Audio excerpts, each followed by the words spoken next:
As we work our way around the Autocad interface, let's take a minute and look at our ribbon.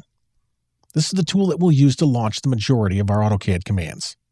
Now, before we get into our ribbon discussion, I want to address this drawing that we see on screen. This guy's located inside the Chapter 1 folder of our exercise files directory. We're not going to be working on this time, but I thought it would be nice, since we're talking about the interface, to have a drawing up on screen that you might see in a typical working environment. Now, our ribbon is located right up here at the top of the screen, and this contains all of our Autocad tools. Now, the ribbon is organized into tabs. We can see the tab names right up here. If I want to jump from one tab to the other, I can click the tab name. Now, each tab is filled with panels, and each panel is organized into tools. For instance, on the Dimensions panel, I can see several icons. Each icon represents a tool. If I want to launch that tool, I can click the icon. Some panels have more tools than what will fit within the space.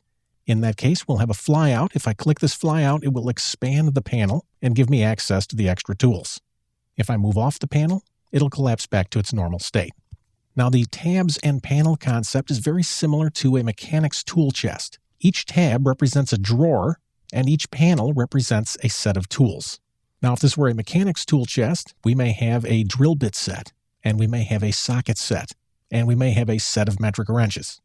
Since this is Autocad, and we're in the Annotate drawer, or the Annotate tab, I've got a set of text tools, and a set of dimension tools, and a set of multi-leader tools.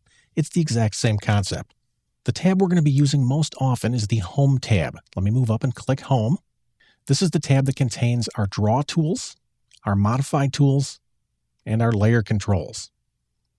Now, as a beginner, it may be hard to remember what some of these cryptic little icons do. AutoCAD 2009 gives us tool tips to help us with that problem. Watch this. If I place my cursor over a tool and hover, AutoCAD will give me a description of what that tool does. If I wait a little bit longer, AutoCAD will give me an extended description, as well as an image in some cases. Let me move off this tool. I'm going to move on to another one.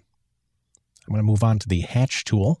I can see that's the Hatch tool, and I see a short description. Wait a little bit longer. I see an extended tooltip that gives me even more information.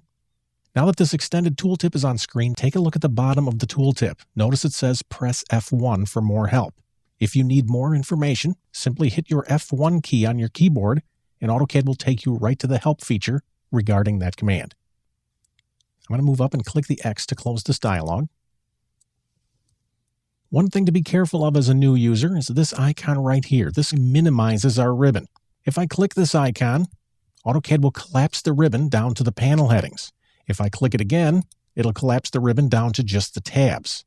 If I click it one more time, it'll restore the full ribbon. So if you look at your ribbon and it doesn't look quite right, try clicking the minimize button to put it back to its original state. The ribbon is essentially our AutoCAD toolbox, where our tools will always be well organized and easy to find.